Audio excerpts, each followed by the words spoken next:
Hi guys, I hope you're all well. I'm back with another video on my minimalism series, and this one is how to minimalize with kids. Something that I'm asked quite a lot on my minimalism videos is how do I do it with kids? Kids have so much stuff and it is quite daunting. The thought of being a minimalist, only having a capsule wardrobe and the bare minimum items, and having children doesn't really seem to go hand in hand. Now I will say I am not a minimalist. The way that I minimalize is that I only have things in my house and in my life that I want, love and need. If you've been watching my videos for ages, then it probably sound like a broken record saying that, but yeah, that's how I do it. I don't just have a house of nothing. I have a house of lots of things, but they're all things that bring some kind of purpose to my life and to my whole family's life. And that's where the whole children's thing comes in. So if you have been watching my series, you'll know that I have 3 children. I have my stepson Reese, who has just turned 4. I have my son Jasper, who has just turned 3, and then I have Jensen, who's 8 months. So 3 young boys in our house. That means lots of cars, trains, dinosaurs, little characters. They have a lot of toys and equally a lot of clothes because they're always outside getting muddy and spilling food on themselves. And yeah, it is hard to minimalize with kids because they do need to change their clothes a lot and they do have a lot of stuff, especially when they have birthdays and Christmases and older cousins and siblings to kind of pass things down to them. So yeah, being a minimalist with children is quite difficult. So if you have been following my channel for a while, you may have already seen videos where I minimalise the boys' bedrooms, their wardrobes and their toy storage. I'll leave links to those below. In this video I thought I'd talk through kind of how I do it and a few tips for you as well. So my first tip is to always involve your children, include them in the process.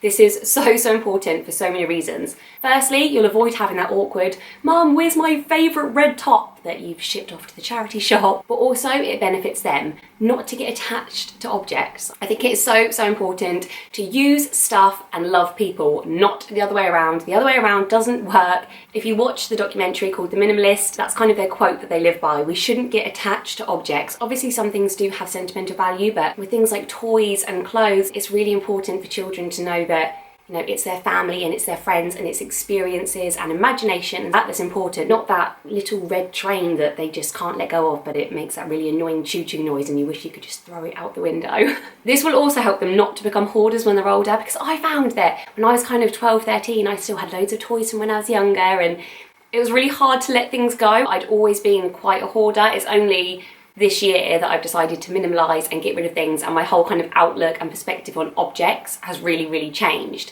Another reason that it will benefit your child to go through the process with you is to teach them to give to others. So the majority of the stuff that we remove from our house goes to charity. We donate to charity shops, to local churches, we donate toys to playgroups, try and give as much as we can away. If things are broken, then of course they go in the bin. We do also give things to friends, to family, and I think that's just a really great thing to teach your children, to give to others, and that sometimes you have more than you need and there are people that need things more than you do. With Jensen, he's 8 months, so I don't involve him at all.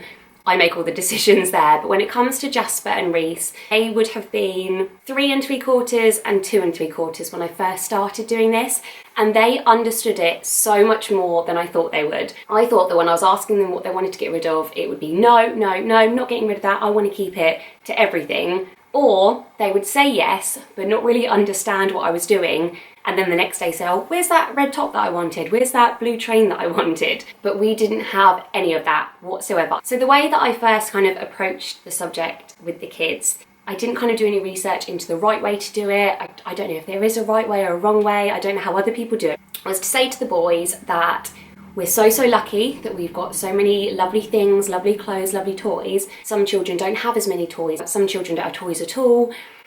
Some children don't have lovely clothes, and the boys would have like boxes full of toy cars and just so much stuff that they didn't need. And I have spoken about this before in, I think it was in my toy storage minimalisation video, which is linked below. Just that I would much rather the kids were using their imaginations and they had less toys to distract them and to go from one thing to another, and just to kind of sit down and focus on activities and have less clutter and less distractions, and just to use their imagination to get outside, to get fresh air and stuff like that. Anyway, so yeah, I said to the boys, there are lots of children that don't have as much as we have. Wouldn't it be lovely to give some of our things to them that we don't want, we don't need, we don't use, we don't love? And they were like, yeah, okay. And I thought, oh, here we go, they don't really understand. But they did, they understood so well. So that's my first tip. Explain what you're going to be doing and why. Make sure that they understand. And I do think that from about 2.5, 3, they should have quite a good understanding of that. Secondly, pick an area that you're going to do. Don't try and do everything in one go because it can be so overwhelming. It's overwhelming for me to do it as an adult, so for children to expect them to go through the whole life's possessions in one day or in one sitting, it's too much. Pick an area, for example, today we're going to do the wardrobe, in a couple of days do the toys, and just do that one. Don't kind of flip between the two. That way when you've done it, it's kind of a big job done. You can make a big deal of it, you know, well done, we've done a whole wardrobe, we've, you know, gotten rid of all of these clothes. You can see like the beginning to the end. It will teach your children to kind of see a job through the whole process, and then they'll kind of know what to expect when it comes to doing their toys the next time. Now, what I started off by doing, because it can be a lengthy process, for example with clothes, I got everything out of the wardrobe that was too small, had maybe stains on, was a bit bobbly, is never worn, and again with toys, things that are broken, missing parts, stuff like that, and I put that into a pile. I then said to the boys, right, this is stuff that mummy thinks is too small, or that you don't wear, or that's broken, etc, etc. Do you agree? Do you think it's too small as well? Most of the stuff the boy said, yeah, that's too small or that's broken. And there were things that were too small, but he still wanted. I would say, oh, but we're a big boy now, so we have lots of new big boy tops. And, you know, he said, oh, okay, that's fine. So any decisions I made without them, I still kind of got the okay from them before I went ahead. So once I'd made the kind of bigger decisions that they didn't really need to make, I let them get to work making the rest of the decisions. So either I would hold things up for the boys and I would just say, do you want to keep these or give them to other little girls and boys? And I always made sure to switch around the way that I was asking, because I find that with kids sometimes they'll just repeat the last thing you've said. So then I would say, okay, do you want to give these to other little girls and boys or do you want to keep them?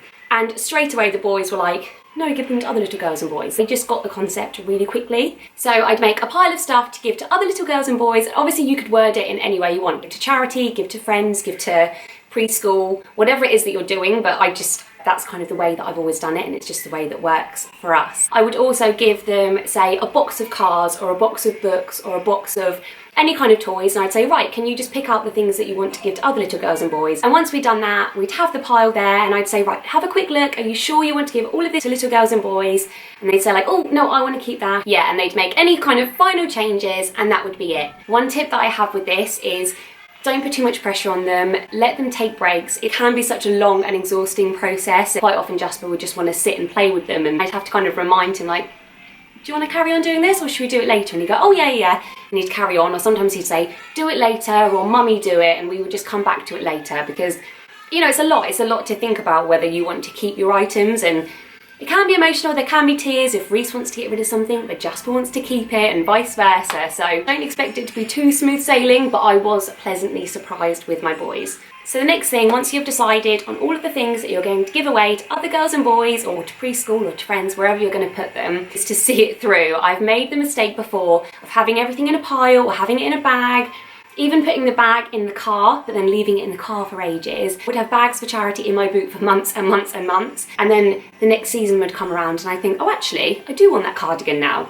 And then it would just sit in my wardrobe again for ages. So yeah, the best thing to do is see it right through. So bag everything up and take those bags to the charity shop, to the preschool, to your friend's house, to the tip, wherever you're taking them. Bring the kids with you so they know. So these are the toys that you don't want anymore, that you're giving to other girls and boys, and look, we're going to give them to the shop now to sell to other girls and boys. I do think that's really important, just to go through the whole process from start to finish. And that's it, that's how I do it. I feel like this is a really long video. Pretty much I just say to the boys, do you want to keep this or give it to other little girls and boys? And that's it. So some top tips: make sure that your children understand what you're doing before you do it. Don't put too much pressure on them, because it is a strenuous job. If you find that they're not getting rid of anything, maybe put some things aside when they don't realise, and if they haven't used it, haven't asked for it for a certain amount of time, then just get rid of it without them knowing. Take the pressure off yourself. If you have children, you're going to have stuff. They can't just have a capsule wardrobe, because they get muddy, they get messy, they have poo explosions. If you're doing it for yourself because you want to have less stuff,